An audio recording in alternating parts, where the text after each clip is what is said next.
Buenos días otra vez. Bueno, pues en continuación a la entrada anterior en la que hablaba del fenómeno de la migración, del controlable, en fin, de una hipotética solución a este problemón con el que estamos con esta inmigración incontrolada, y hablaba también, en fin, como consecuencia de que eran unos grandes problemas por los cuales el Reino Unido se ha separado de Europa. Y decía que y continúo con el razonamiento y digo que sea precisamente el Reino Unido el primero en iniciar una estampida de proporciones tan malsanas y perjudiciales para todos, tan cortos de sueños y de esperanzas compartidas, es una auténtica sorpresa para mí. En una nación de su nivel de civilidad, de su nivel de educación política y democrática, acostumbrados además, mejor que ningún otro país europeo, a tratar y a gestionar universos complejos democráticamente, ya que ellos, antes que nadie, forman su pequeña United Kingdom, Inglaterra, Gales, Escocia e Irlanda del Norte, y una más extensa con la Commonwealth. El intento de salvar los muebles que fueron posibles de la descolonización forzada tras la Segunda Guerra Mundial. Ya se sabe que finalmente las dos naciones europeas que por sus resultados perdieron una guerra fueron Alemania en la guerra e Inglaterra en la posguerra. En el proceso de la construcción europea, las naciones están aportando, algunas con grandes resistencias, más y más capacidad de decisión a la común decisión de todas las naciones asociadas, autoconvirtiéndose voluntariamente en entes políticos menores para favorecer políticas comunes que nos permitan colectivamente tener una mejor y mayor presencia en el mundo y evitar lo que se ha venido a profetizar el futuro como el mundo posmoderno, el mundo poseuropeo. Yo creo que estamos en ello. El protagonismo de la humanidad está desplazándose de Europa, aunque la capacidad de pensamiento y de influencia de Europa será muy difícil de que quede muy atrás, ¿verdad? Pero bueno, pero la realidad económica, que es lo que está mandando en el mundo en estos momentos, se está desplazando. Por nuestra pérdida, y se está desplazando por nuestra pérdida de peso en población porcentual, riqueza, potencial militar e influencia en el mundo. Pero difícil será que perdamos nuestra importante presencia cultural en este gigantesco laboratorio de ideas, ideales, descontentos y esperanzas que es Europa. Y las ideas finalmente siempre gobernarán y orientarán al mundo. Sí, insisto, las ideas siempre gobernarán y orientarán al mundo. Ahora mismo estamos todos los países europeos o bien asociados o bien haciendo cola en la puerta de entrada para asociarnos en trance de cumplir los severos requisitos exigidos para pertenecer a este más que distinguido club de naciones. Esto que está sucediendo en Europa, con sus enormes dificultades, es un canto de esperanza a la regionalidad humana. Si Europa puede unirse libre y democráticamente, cualquier cosa es posible soñar en este mundo para el buen gobierno de los hombres y para el mejor destino de la especie. Igual esperanza que la Unión Europea, para mí, concita en los Juegos Olímpicos, lástima por el oscurantismo del Comité Olímpico, siempre la locura aristocrática de los enanos del poder que, como sobre todo, quieren evitar controles tanto económicos como de nepotismo en la gestión. Cerradillos. Donde una parte apreciable de nuestra mejor juventud mundial, en condiciones de libertad e igualdad, compiten entre sí en busca de la excelencia y el honor, en una identidad básica de esfuerzo y superación que evidencia el sueño de una humanidad a las puertas de destinos gloriosos para todos si somos capaces de superar el doloroso lastre de los vetustos y superados conceptos sociales, nacionales, religiosos, políticos y económicos, empeñados en mantener un orden del mundo que ya ha caducado. El orden del mundo en el que estamos está caducado. Tenemos que repensar el mundo. ¿No os dais cuenta de que está caducado? Esta desmesura en generosidad e integración europea, para el que tanto estamos todos cediendo y aportando, solo contiene una nota mayor de irracionalidad. Sí, precisamente la lengua. Se ceden al común, por ejemplo, las competencias de emisión de moneda, libertad de capitales, un mercado común o el orden jurídico, maravillosos logros, pero no se acepta de común una lengua para todos. ¿Se puede entender? Una nación solo se construye con una lengua común. Son oficiales 24 lenguas y las respuestas desde los organismos oficiales se hacen en la misma lengua en que se inició la consulta y las resoluciones y los documentos importantes se hacen y se editan en las 24 lenguas, pendiente de complicar más el tema con la improbable incorporación de Turquía y tal vez de Rusia en su momento. Y tal vez esta última la mejor incorporación que los europeos podemos desear y soñar, ya que europeos de primer orden son los rusos por cultura y tradición, y para el conjunto de Europa significaría convertirnos en la primera potencia mundial y fuente inagotable de progreso y humanismo en su magno sentido. El costo anual de esta locura lingüística europea excede los 1.000 millones de euros anuales.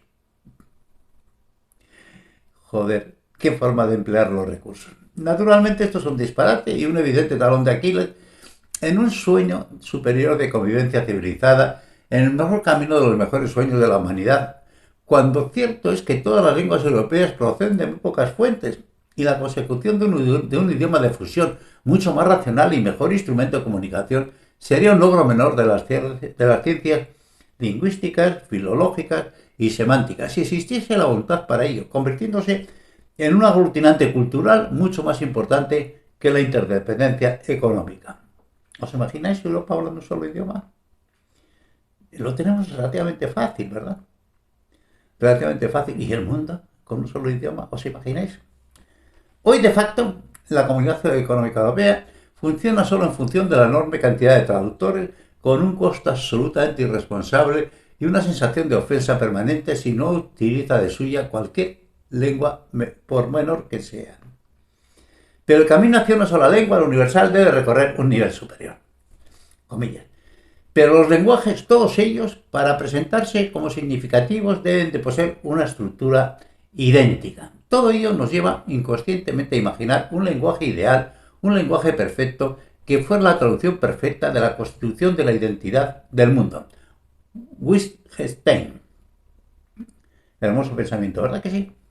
Dada la cualidad racional y irracional de la identidad totémica de las lenguas humanas con su cultura e identidad simbólica de procedencia, la única solución racional es la construcción de una lengua nueva, mejor una lengua de fusión, en la que participemos todas las naciones y que sean los expertos en lenguajes, los lingüistas, filólogos y los semánticos de todas las culturas, quienes con su superior conocimiento propongan del catálogo universal de lenguas humanas las mejores soluciones, entre las que necesariamente debe venir un alfabeto común, la simplificación gramatical, que obvie las muchas irracionales herencias lingüísticas y el mismo consenso de sonido para cada grafía. Debe pronunciarse como se lee en un consenso fonológico que obvie tan numerosas cargas heredadas, solo interesantes desde la etimología, sin que esto signifique desde ninguno con nuestro pasado cultural lingüístico, pero pertenece más a la historia de los idiomas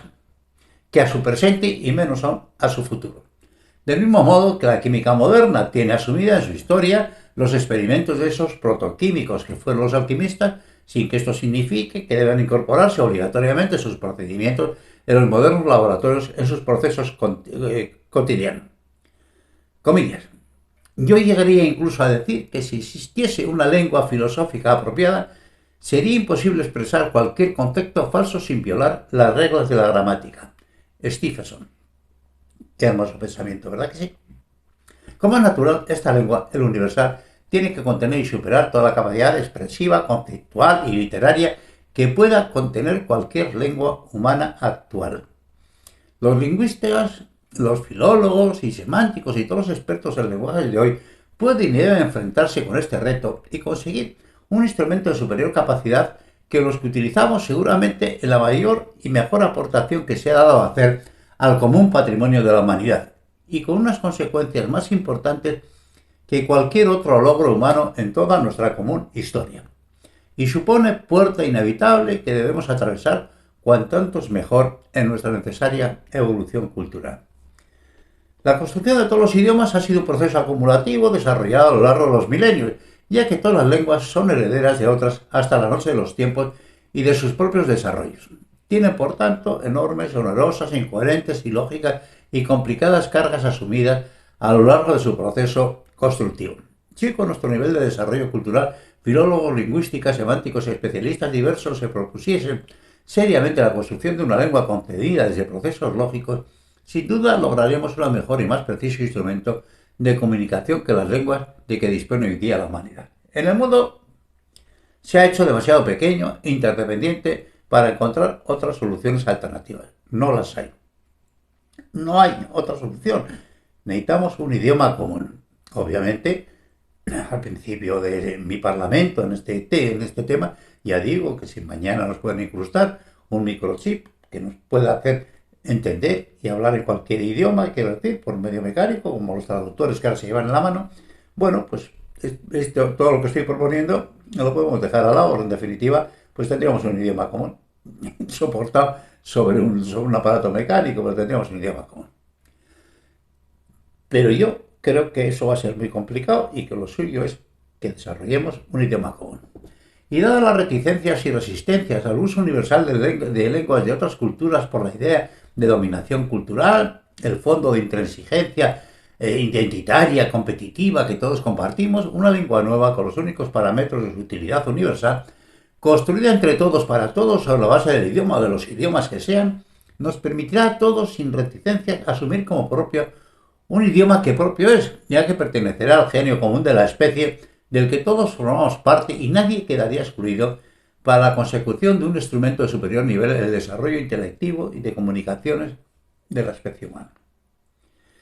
Puede parecer esta propuesta una utopía que se coloca a una distancia infinita de nuestro mundo actual.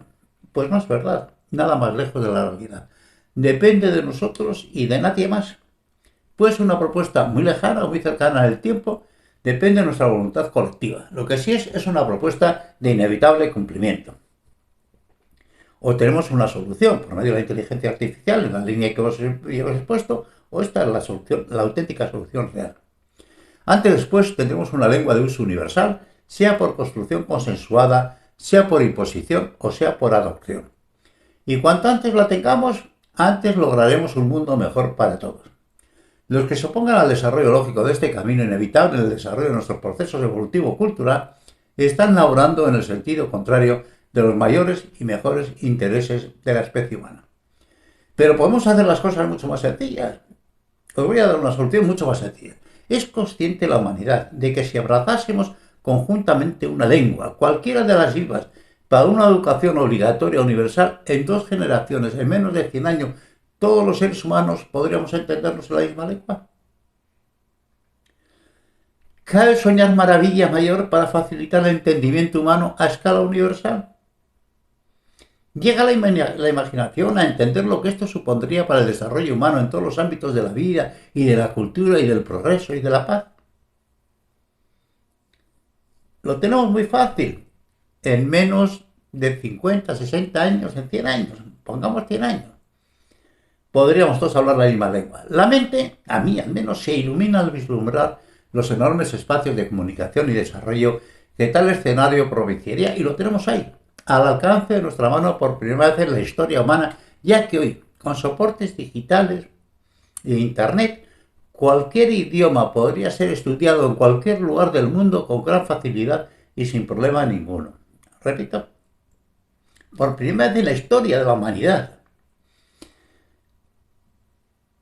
Por primera vez, con soportes digitales, cualquier idioma e internet, cualquier idioma podría ser estudiado en cualquier lugar del mundo con gran facilidad y sin problema ninguno. Detengámonos solamente un segundo en pensar en tal promisorio paisaje y en las inmensidades que se nos abren y que lo tenemos fácilmente en nuestras manos por primera vez en la historia del mundo. Bueno, viene. ¿Y de las lenguas vivas? ¿Cuál? Al día de hoy, sin duda ninguna, el idioma preponderante a nivel mundial es el inglés, pero con la enorme dificultad de sus enormes diferencias entre el idioma hablado y el escrito, al punto de que muchas veces es necesario deletrear las palabras para saber qué se está diciendo. Recordemos que aun siendo una lengua de la familia germánica, más de un 60% de su vocabulario proviene del latín o de sus lenguas romances y del griego. Tiene el inconveniente de ser que al ser el idioma de la primera potencia mundial provoca algún rechazo, ya que muchos lo consideran como un instrumento más de dominio y colonización cultural. Y en el segundo lugar, el español, con un importante fondo de hispanohablantes y con un importantísimo fondo cultural, por encima de los 600 millones de personas que lo tienen por su segunda lengua o lengua materna, como primera lengua, como lengua materna. Es la segunda lengua en Estados Unidos y estudiada por millones en todo el mundo. Se estima que será la segunda del mundo después del chino por hablantes en fechas próximas. Su principal ventaja es su concordancia absoluta entre el idioma hablado y el escrito, de forma que cualquiera que simplemente sepa la pronunciación, al leer lo escrito está hablando en español aunque no sepa lo que está diciendo. Yo es que no puedo decir más del español porque obviamente es mi idioma de base, es el único idioma que hablo regular y obviamente esto si apoyo más esta idea pues parecería que tengo un cierto interés y de verdad que tengo interés, pero lo que la humanidad quiera elegir. El francés ha sido, sobre todo hasta comienzos del siglo XX, el idioma universal de la cultura y de la diplomacia. Todos los habitantes cultos del planeta lo hablaban mejor o peor. En su tiempo fue la segunda lengua en Rusia, obligatoria a las clases altas. Su fondo cultural es enorme y fundamental, pero su difusión se ha ido reduciendo de forma considerable y cada día lo hace más, aunque como instrumento cultural universal es sin duda un idioma que cumpliría los más severos requisitos. Y por último el italiano, el más directo heredero del latín, con un fondo cultural importantísimo. Es un instrumento idiomático que cumpliría con cualquier requisito como un idioma universal, pero su difusión a nivel mundial es muy escasa. Tiene la ventaja de que no existiría ninguna suspicacia por ninguna nación del mundo. Su imperio, como tal, hace ya mucho tiempo que no tiene enemigos. Murió hace 1500 años. Pero sea la lengua viva que adoptemos, el trabajo que tendríamos que hacer es de un esfuerzo considerable, ya que sobre esta base tendríamos que desarrollar un idioma prácticamente nuevo, racionalizándolo, simplificando y podando todas las incoherencias y cargas ilógicas asumidas por todos los idiomas en su largo devenir hasta nuestros días. Pero cualquier esfuerzo es asumible en razón de la recompensa que obtendríamos. Un tema de muchísima menor importancia, pero curioso de resaltar, es la datación del tiempo historiado. Todas las culturas tienen su tiempo medido y todas estas medidas, todos estos calendarios son falsos. Todos. Se da una fecha aleatoria, normalmente a miles de años de distancia, donde se fija el comienzo de la historia del mundo, para esa cultura a partir de la cual contamos los años. Tenemos casi tantas dataciones del tiempo transcurrido como cultura. Y todas estas dataciones son falsas tanto por la fecha de su origen como por la dificultad de medir el tiempo y la unidad básica de datación, el año, que es el tiempo que tarda la Tierra en dar una vuelta completa alrededor del Sol, que resulta ser un número de difícil división por otra unidad básica, que es el día, que es el tiempo que tarda la Tierra en dar un giro completo sobre sí mismo. Iguales problemas se presentan con su configuración en semanas, que supone una unidad sin ninguna vinculación astronómica, y con el mes, que al ser 12, tanto en el solar como en el lunar, necesariamente deben ser de distinta duración. A pesar del interés de los humanos en fijar con precisión la duración del año de los tiempos más antiguos, ya que tenía tremenda importancia práctica por los ciclos agrícolas y las festividades religiosas, y a pesar de la sorprendente precisión de estas mediciones por las más antiguas culturas comparadas con la precariedad de sus medios, virtualmente solo acumulación de observaciones y pensamiento aplicado, los egipcios ya tenían un calendario solar, el primero conocido hace 5.000 años, con un año de 365 días, dividido en 12 meses de 30 días y 5 días más cada año, y Ptolomeo III, siglo III a.C., añadió el bisiesto. Hace también casi 3.000 años, los persas tenían un año de 365 días, 6 horas y 15 minutos naburiano, que además nos han dejado las semanas, los minutos y los segundos derivados del sistema sexagesimal sumerio, y los mayas tenían un año de 365 días, 242 días, hace casi 5.000 años, según su inicio de datación bastante extendido en las culturas mesoamericanas. Omar Khayyam en el siglo XI, que logró medir el año de una manera precisa hasta el quinto decimal, y que es de mayor precisión que el calendario gregoriano. Hasta la fecha, muy recientemente, en la evolución cultural humana no hemos podido medir con precisión adecuada la duración del año con las nuevas tecnologías de los llamados relojes atómicos y la precisión astronómica necesaria en el año anomalístico, que resulta ser de 365,2596425 días solares medios. Y ahora comienza a usarse el BMT o IST, Internet Short Time, como medida del tiempo diario, el bit, que representa 1 minuto y 26,4 segundos, y viene a dividir el día en 100 unidades, siendo @000 la medianoche invernal en el meridiano de Biel, Suiza, y que representa el primer intento de una hora objetiva y universal con independencia de los meridianos y de los usos horarios, con base en el meridiano de Greenwich, GMT. Y lo paro aquí porque estoy cometiéndole un coñazo, pero continuamos hablando del tiempo y de la medición del tiempo en la próxima entrada. Un saludo cordial y un abrazo para todos.